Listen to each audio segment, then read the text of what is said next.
Bueno, ¿cómo les va? Bueno, vamos a trabajar hoy, la clase de hoy, en relación a la neurosis obsesiva. Bueno, yo les acerqué un material donde están la bibliografía, que en principio vamos a empezar con una tesis freudiana respecto, digamos, del carácter y del erotismo anal, ¿no? Y por qué Freud articula estas dos cuestiones, ¿no? El objeto anal y su articulación algocefálico, la ambivalencia, el deseo de retener, la oblatividad, el éxito y el fracaso de la defensa. Bueno, en principio vamos a ubicar, digamos, para pensar en la neurosis, en un anudamiento, ¿no es cierto?, en el síntoma, entre un real, simbólico e imaginario. Vamos a ubicar una dimensión de goce, una dimensión de goce que es un goce corporal. En el caso de la neurosis obsesiva, lo que va a predominar es el goce anal.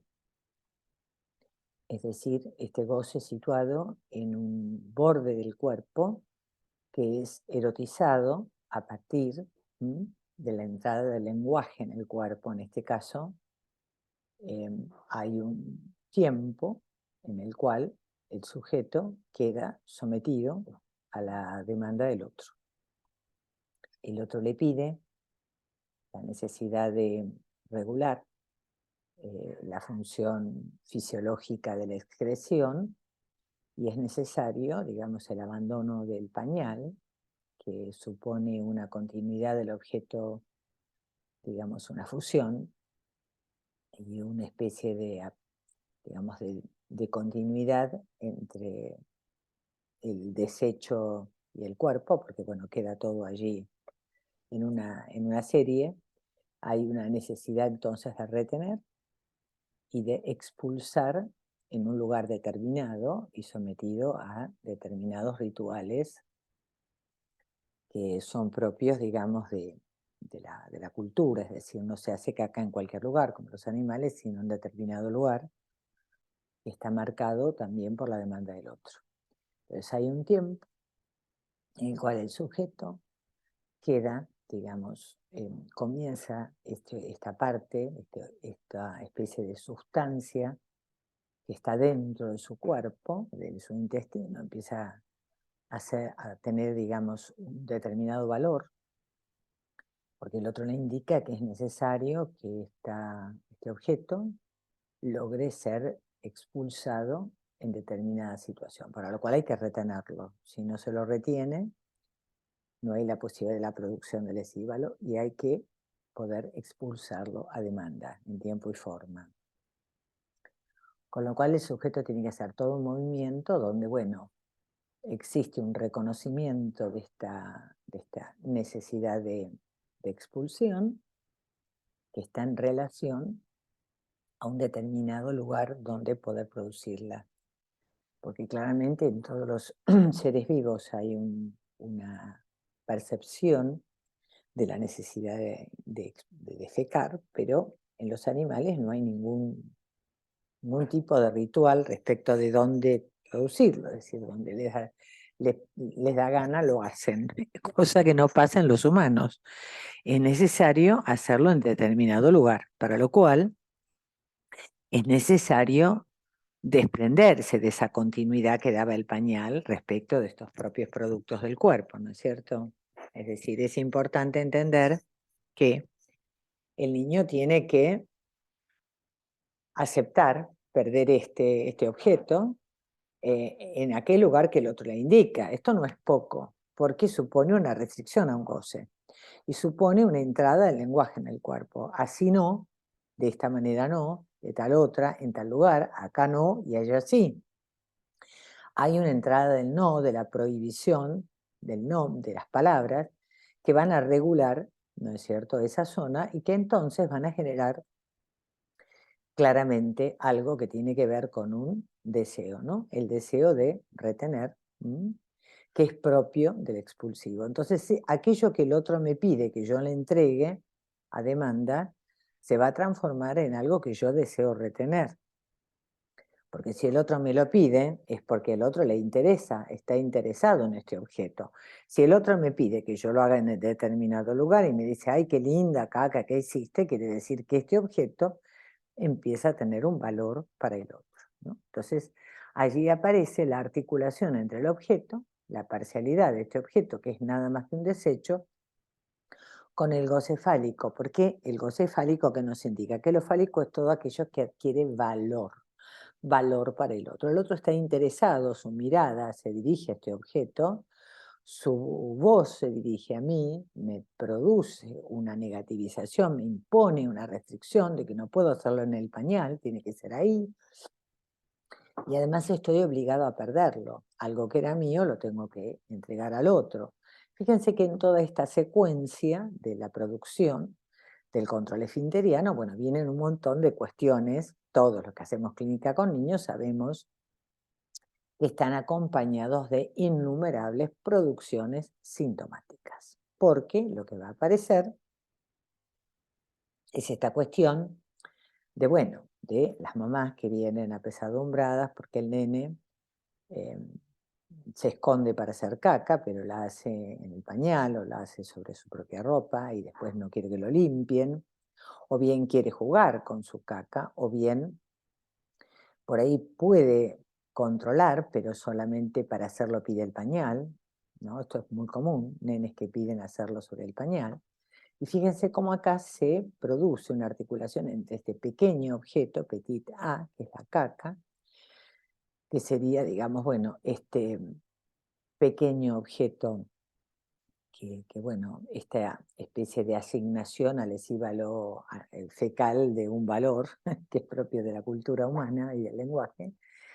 Entonces, como todo esto, todo este trabajo de separación con el pequeño otro, está articulado a la separación del pequeño con el gran otro, con su mamá, porque todos sabemos que los trastornos en lo que sería el control esfinteriano y la separación del niño y la posibilidad de perder su caca por el inodoro está en relación a la separación con el objeto materno, con el gran otro. Es decir, que hay una articulación entre el pequeño otro y el gran otro. Y en esta necesidad de separación, de corte y de pérdida. Pero también indica la aparición entonces de un erotismo, porque aparece entonces una erotización de esta zona donde se produce la expulsión del objeto y aparecen, según y ya Freud lo nota, esta cuestión de una satisfacción, de la producción de una dimensión placentera en este acto de expulsión, pero también hay un exceso, ¿no? Es decir, hay una satisfacción que en un punto genera placer, pero también hay un punto de exceso, porque claramente hay también un displacer, ¿no? En esta cuestión de la retentividad, ¿no? Todos sabemos esta cuestión de los trastornos que supone la retentividad anal en cuanto a, bueno, a esta cuestión de los malestares que genera un exceso de retentividad, ¿no? El punto, bueno, de generar situaciones hasta dolorosas, ¿no? En el cuerpo. Es decir, acá hay un exceso, que esto después, que tiene que ver con el cuerpo, se va a deslizar en la metonimia del deseo obsesivo, ¿no?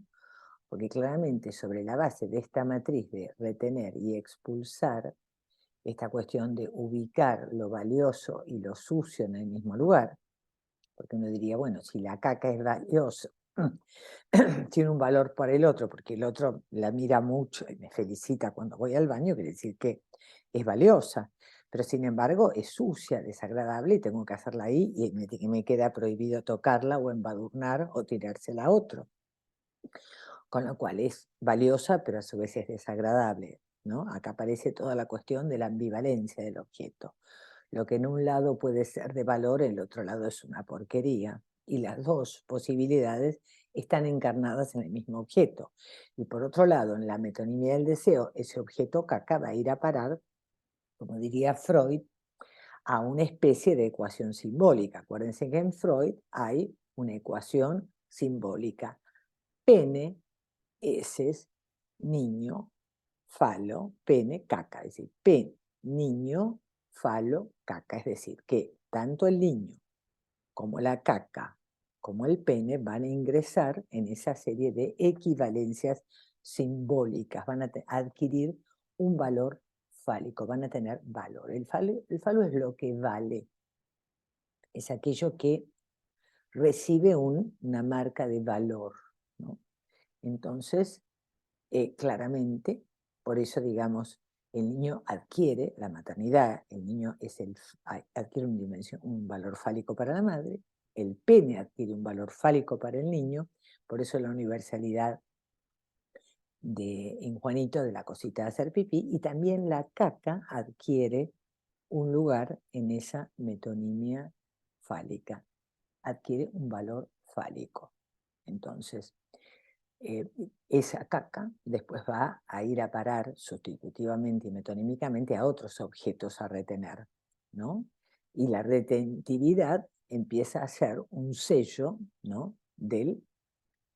del síntoma neurótico obsesivo, ¿no? Este deseo de retener los objetos que valen y esta cuestión de, por un lado, retenerlos, no querer expulsarlos, todo para mí, y por otro, esta cuestión de la oblatividad, que es la existencia en el obsesivo de un super yo muy estricto que lo obliga todo el tiempo a ofrecerle al otro lo que el otro demanda, es decir, tratar de responder, ¿no? Siempre generosamente, entre comillas, a lo que el otro pide, es decir, porque el obsesivo se maneja siempre tratando de complacer la demanda del otro en forma a veces hasta sacrificial.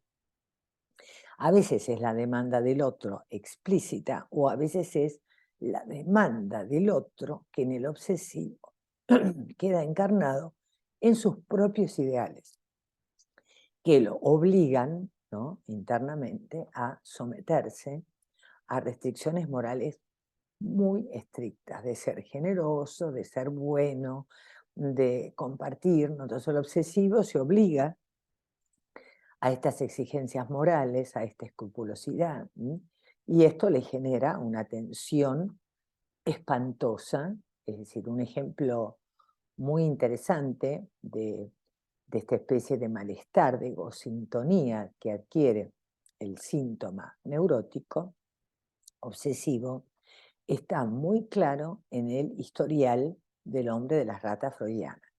Para todos los que quieran investigar esta cuestión, en la página de YouTube de La Cosa Freudiana van a encontrar un material que es una lectura que hacemos Osvaldo Meira y yo del historial del hombre de las ratas, donde van a poder, si yo les recomendaría que lo pudieran mirar junto con esta clase, porque me parece interesante para ustedes disponer, ¿no?, de este material para entender esta cuestión de las exigencias superyoicas. Por ejemplo, el hombre de las ratas se siente obligado a pagar una deuda del padre. Fíjense, está en juego un pago, está en juego un tema de tener que dar algo que está retenido, un dinero está retenido por el padre que, bueno, hay que devolverle al otro, ¿no?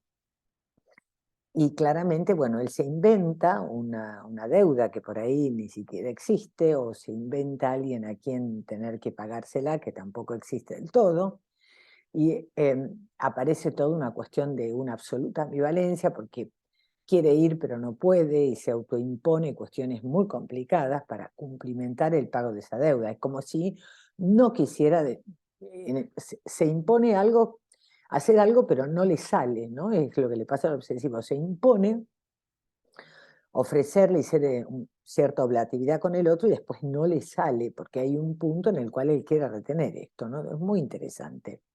Por eso les comento que los que quieran verlo, bueno, acá hay una cuestión muy interesante en esta cuestión de cómo la fijación en este goce lleva al deseo de retener, ¿no? Es decir, le es necesario retener esta caca y a su vez que se impone la necesidad de tener que regalársela al otro para cumplimentar esta relación digamos, a su primer, digamos, amor eterno que es su madre, porque es por amor que él de alguna manera accede a esta demanda de entregarle su caca, que es lo más valioso, ¿no? Bueno, esto digamos para exponer a grandes rasgos esta cuestión del deseo de retener y el goce anal como predominantes en las posiciones obsesivas, ¿no? En la elección de la neurosis obsesiva, tanto en hombres como en mujeres, aparece como común esta cuestión, esta temática, ¿no?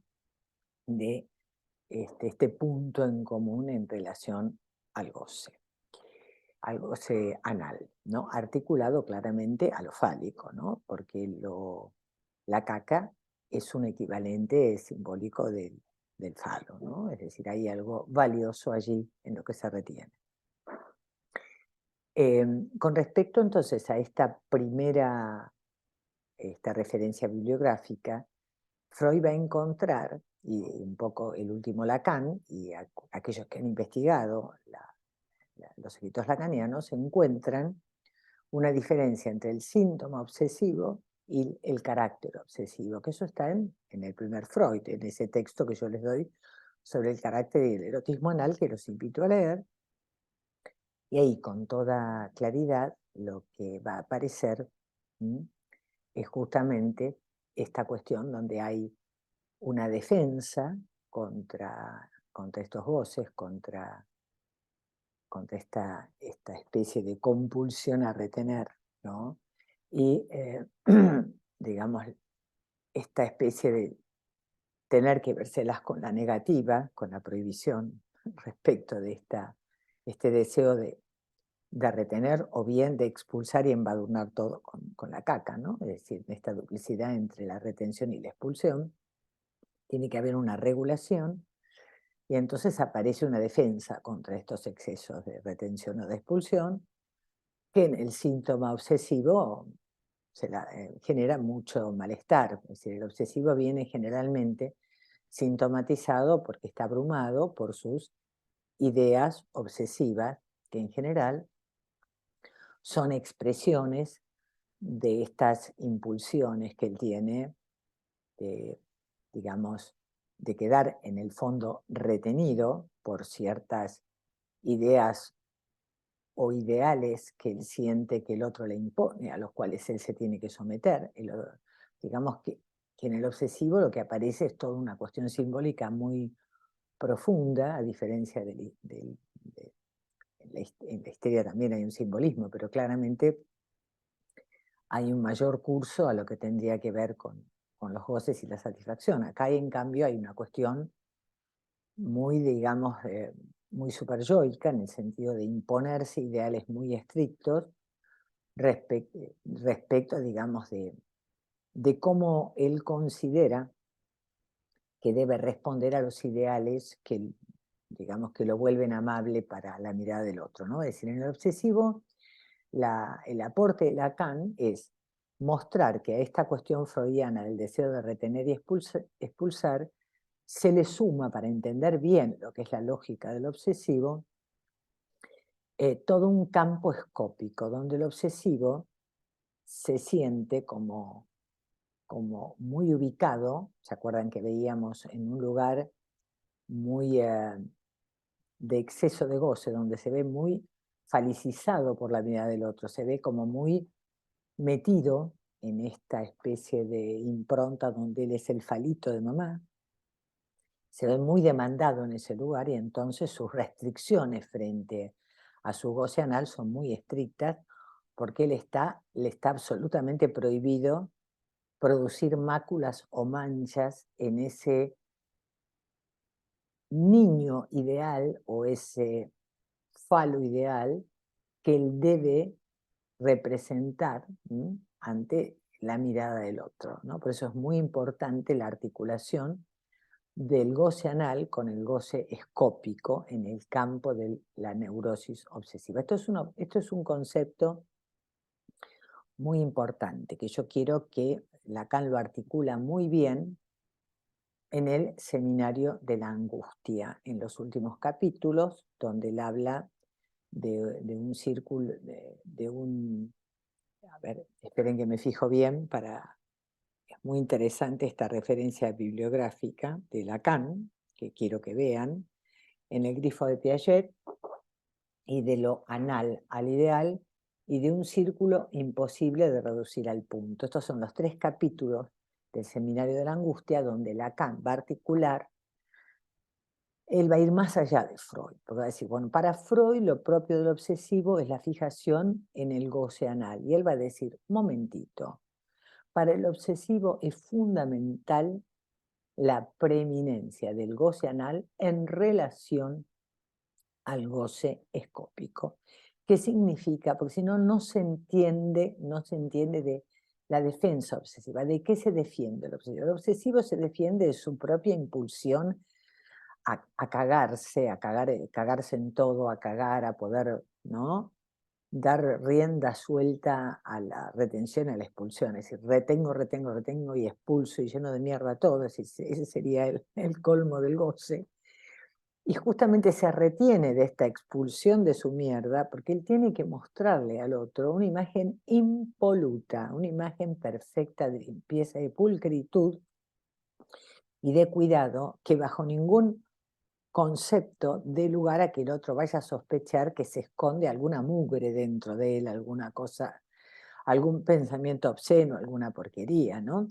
En una época acá, cuando yo era muy chica, había un personaje que era el otro yo del doctor Merengue, que es bien claramente el obsesivo clásico, ¿no? Es un tipo que se presenta como absolutamente impoluto, perfecto, caballeroso y maravilloso, y esconde un otro yo de alguien chancho, terriblemente obsceno y procaz, ¿no? Que es un poco el tema de la duplicidad y la ambivalencia del obsesivo.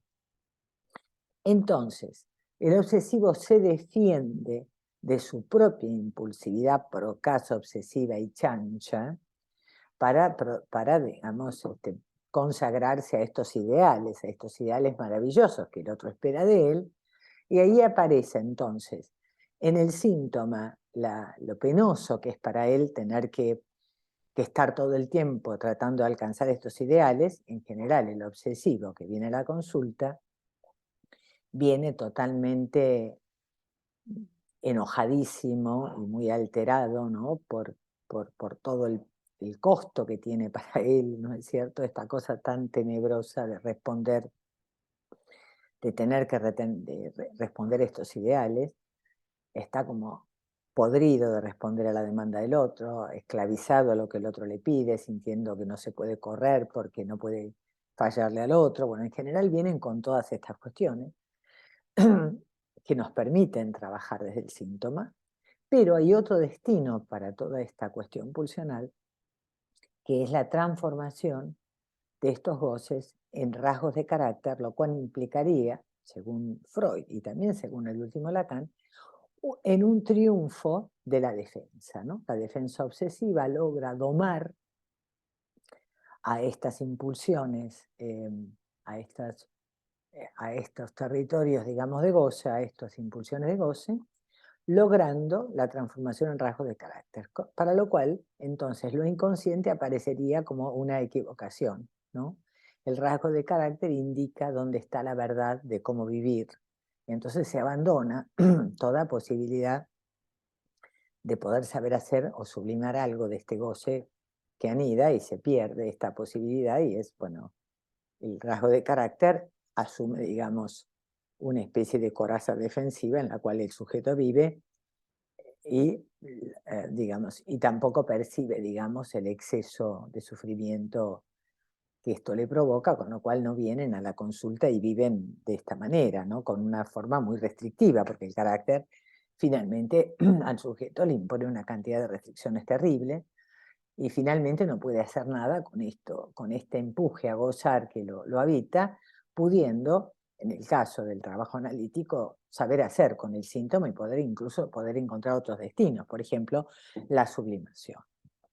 Claramente, bueno, entonces en el carácter y el erotismo anal, por eso quedan ligados y por eso quedan fijados, ¿no es cierto?, en Freud, digamos, el carácter y el erotismo anal, ¿no? Entonces, El fracaso entonces de la coraza defensiva sería la posibilidad de irrupción del síntoma, ¿no? Uno cuando se aparece alguien con alguna caracteropatía, uno intenta desestabilizar, ¿no? esta coraza defensiva para producir entonces cierta histerización, ¿no? Lacan habla para el comienzo de un trabajo analítico cierta necesaria histerización, en el sentido de lograr siempre en los obsesivos este encuentro con cómo están divididos por sus síntomas, ¿no? Esta especie de entender la equivocidad del síntoma, la equivocidad de lo inconsciente,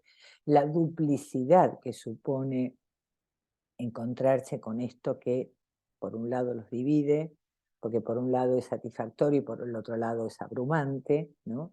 Esta especie de, de encuentro con lo ambivalente, de lo que ellos creen que demandan, y en realidad el encuentro, es decir, esta idea de ubicar el deseo como imposible, ¿no? Porque están amarrados y aferrados a la demanda del otro, entonces toda la vida está dedicada a esta posición sacrificial de responder a la demanda del otro y nunca poder situar realmente qué es lo que ellos desean, qué es lo que a ellos les falta, porque viven todo el tiempo tratando de tapar la falta del otro. Es propio del obsesivo esta carrera permanente, diríamos, por lograr, ¿no es cierto?, el complacer al otro y la imposibilidad de lograrlo de alguna manera, ¿no?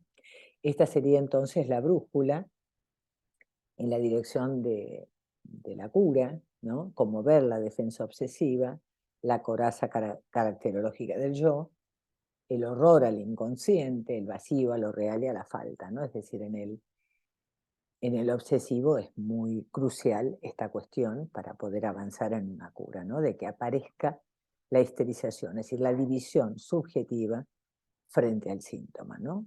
Sentirse divididos y pescar el exceso que hay en esta defensa, ¿no? Bueno, en el punto 2, yo voy a trabajar la defensa entre el síntoma histérico y el obsesivo. Hay una lectura que propongo de un trabajo de investigación de Claudio Godoy y Claudio Sheckman sobre la neurosis obsesiva en la última enseñanza de Lacan. Acá estos dos autores, es un trabajo que lo encuentran por internet, es una publicación de posgrado de la UBA. Allí estos dos autores piensan las presentaciones neuróticas desde el nudo, ubicando este cuarto nudo que anuda a las otras tres consistencias RCI, tal como propone Lacan para pensar a Joyce en el seminario 23, el síntoma. Proponen entonces en la histeria el amor al padre como cuarto nudo, los síntomas histéricos que muestran las resonancias del decir en el cuerpo son siempre un querer saber, aún en las posiciones del alma bella, ¿no? Si es el cuerpo y el padecimiento conversivo el que a la histérica siempre le hace pregunta de, bueno, ¿esto qué quiere decir? En la histeria hay un querer saber, ¿no? ¿Qué me pasa? ¿Por qué me pasa? ¿Por qué padezco? Hay un querer saber. En cambio, en el obsesivo, lo que anuda es el fantasma escópico, ¿no? Es decir, la omnivisión obsesiva como fantasma estructural que elide la castración y organiza su defensa exitosa, desentendiéndose de lo real que causa el deseo, dedicándose a hacerse demandar. Es un poco lo que yo les explicaba con otras palabras antes, ¿no es cierto? Es decir, el obsesivo trata, digamos, de desentenderse de aquello que le falta a él y de alguna manera se dedica a hacerse demandar, a tapar lo que le falta al otro. Está más mirando la falta en el otro que mirando su propia falta. En esto la neurosis obsesiva es más dura. Es un no querer saber nada de lo real que causa el deseo. Por eso lo necesario de conmover, claro, porque él tiene una omnivisión donde él, digamos, se sostiene en sostenerse ante la mirada del otro como un falo perfecto al cual no le falta nada, y con esto él anda tranquilo por la vida. No quiere saber nada de lo que falta, de lo que fracasa, de lo que está fuera del ideal. Él se maneja siempre en esta perfección del ideal, ¿no? Por eso lo necesario de conmover la comodidad egosintónica del síntoma, de la tendencia a racionalizarlo todo, a encontrar las razones de todo, de organizar un panóptico donde todo quede bajo control. Es decir, el obsesivo necesita estar cómodo, es un fantasma donde él logra controlar todo, verlo todo, ofrecer una imagen perfecta ante la mirada del otro, ¿no? Que a él lo tiene totalmente agarrado, digamos, ¿no? De por vida, ¿no? Él está encadenado a esta mirada del otro, ¿no? Que después él permuta en demanda del otro, ¿no? Bueno, él le da al otro lo que el otro quiere recibir, de esta manera complace al otro. Remiten así a la página 18 del Seminario del Sintón, estos autores, donde aparece la dificultad. Esto también no está solo en el Seminario El Sintoma, esto también está muy desarrollado en el Seminario de la Angustia, ¿no? La dificultad de alejar al obsesivo del dominio de la mirada. Él está todo el tiempo pendiente de la imagen que le da al otro. Esto es lo más específico del neurótico obsesivo y lo más difícil de tramitar y de mover y de tratar de sacudir, ¿no?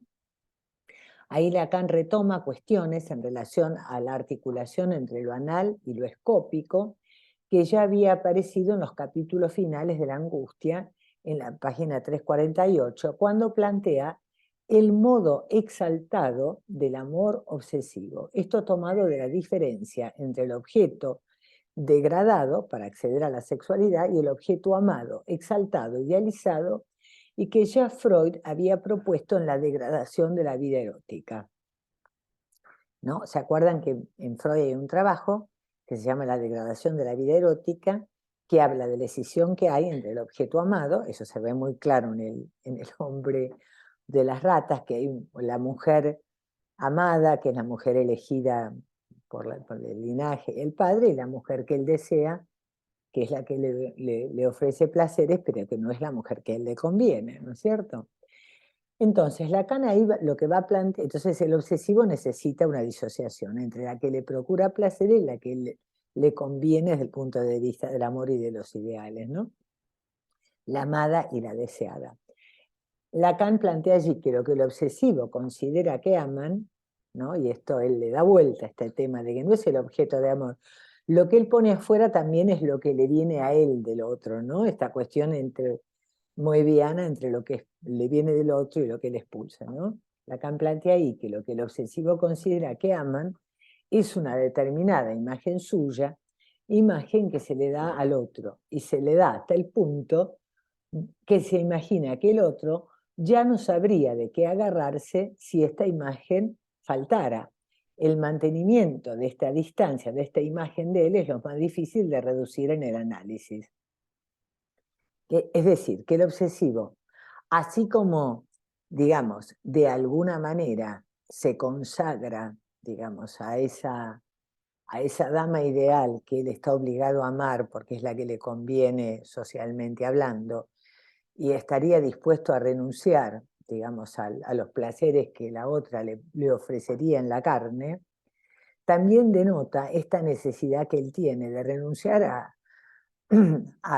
digamos, de estar siempre ofreciendo al otro esta imagen ideal que el otro necesita tener de él, ¿no? Es decir, el otro le hace falta que él esté ahí en el lugar perfecto y que no falte nada, porque vaya a saber qué faltaría si él se restara de esto que el otro demandaría de esta imagen, ¿no? Y esto es lo más complicado, de hacerle ver que en algún lugar no pasaría nada si él faltara a esta imagen, ¿no?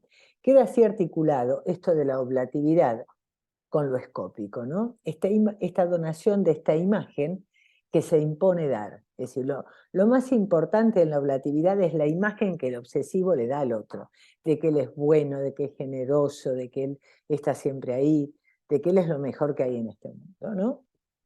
Y él está como esclavizado a esta imagen que él está obligado a darle al otro, ¿no? Esto lo lleva a Lacan a poner en paralelo al obsesivo con la rana de Fontaine. Vayamos ahora a la cuestión del exceso de goce y la compulsión, esta incapacidad del obsesivo de retenerse, de renunciar a sus compulsiones y a sus rumiaciones. Es decir, que hay también otro costado, digamos, bastante complicado y tenebroso, que es este tema de que, bueno, el obsesivo consigue todas estas imágenes a costa de una restricción muy grande, porque él en realidad, ahora vamos a ver, ¿no? La rana y la lógica del exceso en el obsesivo, la consagración a la demanda y lo imposible de sus círculos, ¿no? Los excesos en lo imaginario. Ya Freud en sus manuscritos había situado una diferencia crucial entre el obsesivo y la histérica, al situar en el primero un goce en exceso y en la segunda un goce en falta. Habría entonces una fijación en un goce que tiende al exceso por su semblanteo de la potencia fálica. Es decir, el obsesivo está obligado siempre a mostrar esa potencia fálica que él cree, digamos, que él cree que el otro, haber sido investido por el otro. El otro, digamos, le ha investido en él, en su cuerpo, una potencia fálica que él está siempre obligado a mostrar. Un exceso, digamos, fálico de potencia, ¿no? Un exceso de brillo fálico que él tiene que mostrar todo el tiempo, ¿no? En cambio, en la histérica, ella se queja de que el otro la ha privado de este brillo fálico, no le ha dado todo lo necesario, entonces no está tan obligada a mostrarle al otro siempre su cara amable, y puede putear perfectamente al otro, porque no está obligada a mostrarse impoluta y perfecta y bella como el otro pretende que ella sea, ¿no? La histérica, entonces, en su queja por la insatisfacción, por lo que se le retaseó, se mueve más dentro de la lógica que sitúa la falta, el agujero, eso que no se recibe porque no hay. El obsesivo, en cambio, como la rana, está situado más del lado de tener que semblantear la potencia fálica, porque él ha sido investido en ese lugar. La madre lo ubicó en el lugar del falo perfecto. Él es el hijo perfecto de esta madre y todo el tiempo él tiene que sostener el brillo fálico, lo que hay, no poner el cuerpo para ello, agotándose en un trabajo incansable que, al modo del mito de Sísifo, empuja la pesada piedra del ideal, ¿no? Él siempre está subiendo la cuesta de llegar a la cumbre con la pesada piedra del ideal y nunca la piedra se le termina escapando siempre, tiene que volver a empezar, ¿no? Sísifo es el obsesivo en una metáfora de cómo el obsesivo arrastra un pesado ideal que siempre se le escapa, ¿no? Esto siempre en sintonía con su objeto analiscópico, la valiosa caca que debe retener o regalar, la valiosa imagen que tiene que sostener para agradar al otro, que siempre se le cae y debe recomenzar. La rana, es decir, es el obsesivo que nunca termina de estudiar todo lo que tiene que saber para el examen, porque tiene que mostrarle al otro que él sabe toda la materia, no es que él estudió, no, él tiene que saberlo todo. Entonces siempre piensa que hay algo que el otro le va a preguntar que él no va a saber y cómo él va a estar en falta en relación a lo que el otro espera de él. Este es el problema del obsesivo, ¿no? Este es el sufrimiento del cual se queja, ¿no? Entonces la rana se encuentra con el buey y quiere emularlo, porque ella encuentra en el buey este cuerpo, este falo que ella quisiera encarnar. Hay potencia fálica en este cuerpo excedido, desmesurado del buey, y él no va a ser menos. Se insufla, pregunta a sus partener si ya ha llegado a alcanzar al buey en su tamaño. Y por supuesto, le dicen que esto es imposible, ¿no? El deseo es imposible, la rana no puede ser buey. Entonces, él insiste en su creencia de que él puede llegar a ser buey, entonces sigue insuflándose hasta reventar, ¿no? la consagración del obsesivo al trabajo es suficiente testimonio de esta fábula, porque él cree que tiene que llegar a ser el empleado ideal, el jefe ideal, el marido ideal, el padre ideal, la madre ideal, la mujer ideal, y en ese deseo, que se perfila como imposible, llegan a reventar, ¿no? Esta sería un poco la cuestión del exceso de goce en los obsesivos. Su deseo entonces se perfila como imposible. Dirá Lacan en la página 348 del Seminario La Angustia. Su deseo se sostiene en círculo todas las posibilidades que determinan lo imposible en el nivel fálico y genital. Cuando digo que el obsesivo sostiene su deseo como imposible, quiero decir que sostiene su deseo en el plano de las imposibilidades del deseo.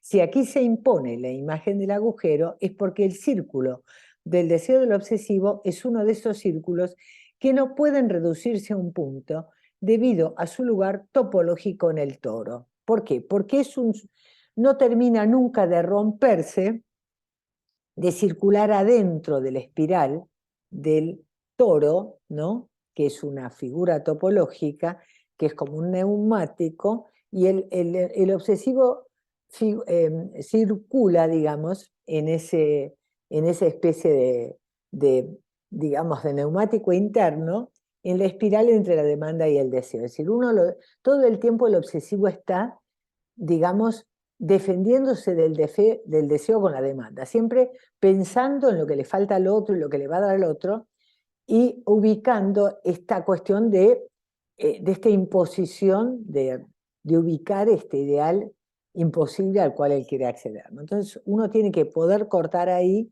esta dependencia del obsesivo respecto de la demanda del otro, ¿no? Lacan en el Seminario 23, cuando introduce a la rana y al buey, plantea que el individuo se presenta como cuerpo y que la forma no revela más que la bolsa, la burbuja, ¿no? Que se infla. Dirá que el obsesivo, como la rana, se insufla hasta reventar. ¿De qué se insufla la rana y el obsesivo? De ideales, de goce fálico, de la impostura de retener más y más goce fálico. ¿Para qué?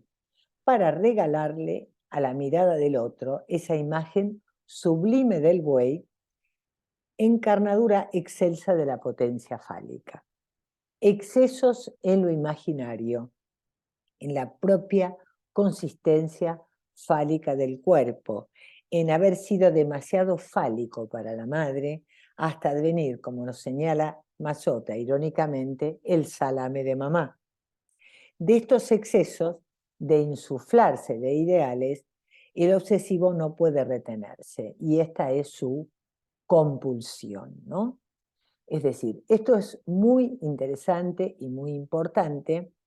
El punto 4, que sería la diferencia, ya vamos a dejarlo para el próximo encuentro.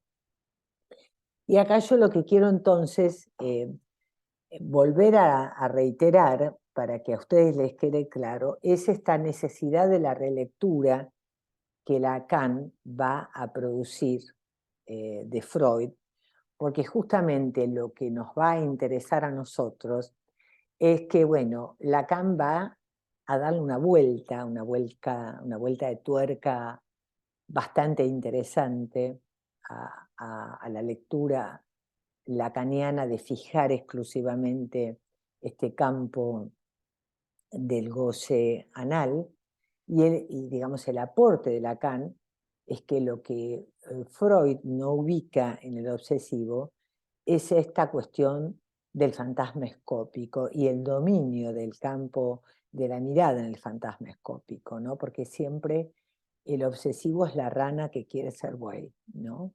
Y que está insuflado de ideales fálicos, y que la dirección de la cura, tanto en hombres o en mujeres, está siempre orientada a esta necesidad, ¿no?, de poder sacar, digamos, discutir, digamos, esta especie de sometimiento del obsesivo a los ideales fálicos que él cree tener que encarnar permanentemente en cada cosa que hace.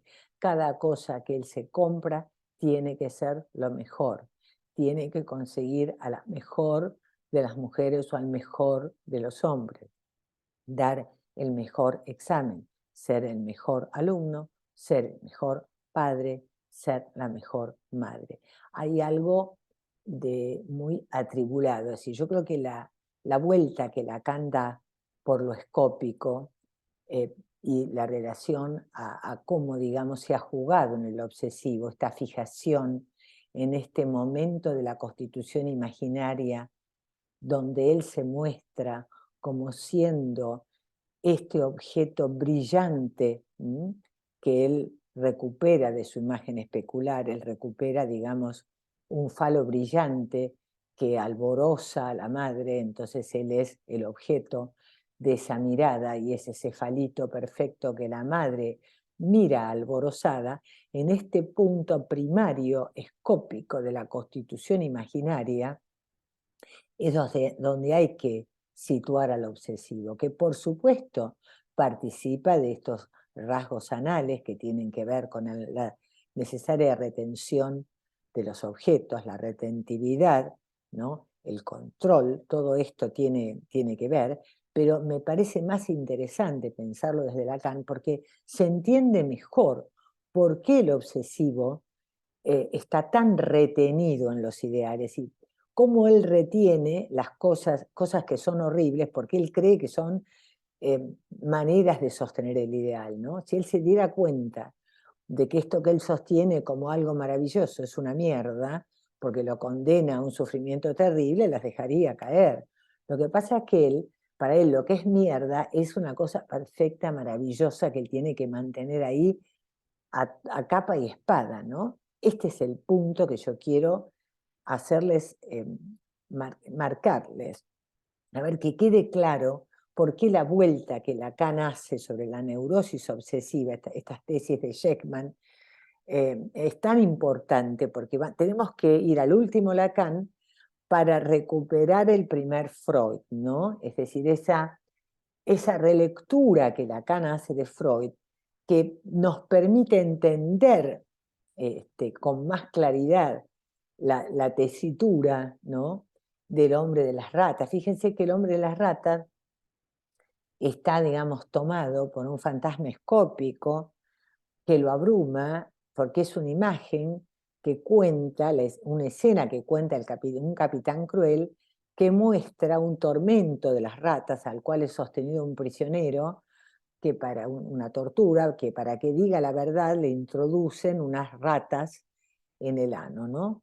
Y estas ratas resultan ser un equivalente simbólico a Ratten, que son deudas, ¿no? Como la deuda del padre se transforma, ¿no es cierto?, en algo corrupto del padre, que debe de alguna manera corregirse para poder, digamos, lograr esta especie, digamos, de perfección propia, porque además el padre le ha dicho en sus tiempos infantiles que él iba a ser un gran hombre o un criminal, con lo cual, para librarse de ser el criminal que después va a ser sometido al tormento de las ratas por el capitán cruel, le es necesario e imperioso, ¿no?, cumplir con las ratas, con las deudas del padre, para poder justamente transformarse en un gran hombre y no en un criminal. Para lo cual, para transformarse él en el gran hombre, tiene que resolver el tema de la deuda del padre, esta deuda paterna, la deuda de juego del padre, ¿no?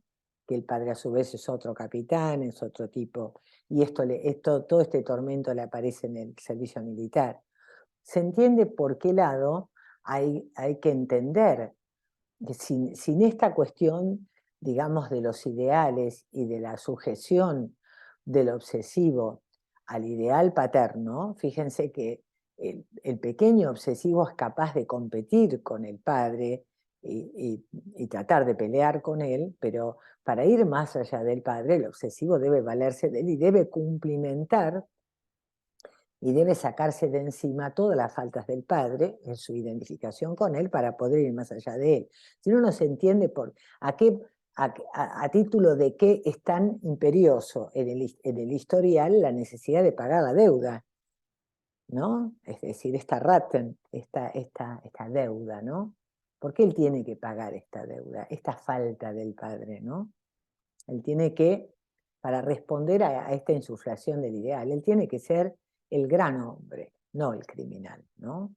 Para lo cual, bueno, va a quedar recontra torturado por esta cosa loca que a él se le aparece ante la necesidad de ir a pagar esta deuda, ¿no? Es decir, yo quiero que ustedes esto les quede como muy claro, porque es el núcleo de digamos, yo quiero que ustedes pesquen, ¿no? De que esta relectura que Lacan hace de Freud permite ligar el goce anal con el goce escópico, sin el cual no se entiende qué es lo que retiene el obsesivo. Retiene esto que a él le resulta la caca como valiosa en términos de su consistencia fálica, de ideales. Él retiene ideales que son una mierda, y está retenido en ideales que son una mierda. Este es el otro tema que hay que ver clínicamente, discutir la mierda de ideales en los que el obsesivo queda finalmente retenido. Bueno, yo les voy a proponer que la modalidad, como ustedes seguramente van a tener un montón de preguntas, es que para poder socializar esto, me pregunten a través del YouTube y yo les voy contestando, y también por el chat. Pero evidentemente, bueno, va a quedar este YouTube como la clase que subí hoy, porque quiero dejar acá, porque después tengo todas las otras clases más adelante. Pero bueno, quiero que van a hacer la diferencia entre la próxima clase, que va a ser ya en junio, porque la última clase de mayo la va a dar mi profesora adjunta, Betina Nanclares. La va a dar por Zoom, porque creo que ya va a ser de nuevo por Zoom. Bueno, les mando un cariño, cerramos acá y quedamos en contacto. Bueno, gracias, cariños.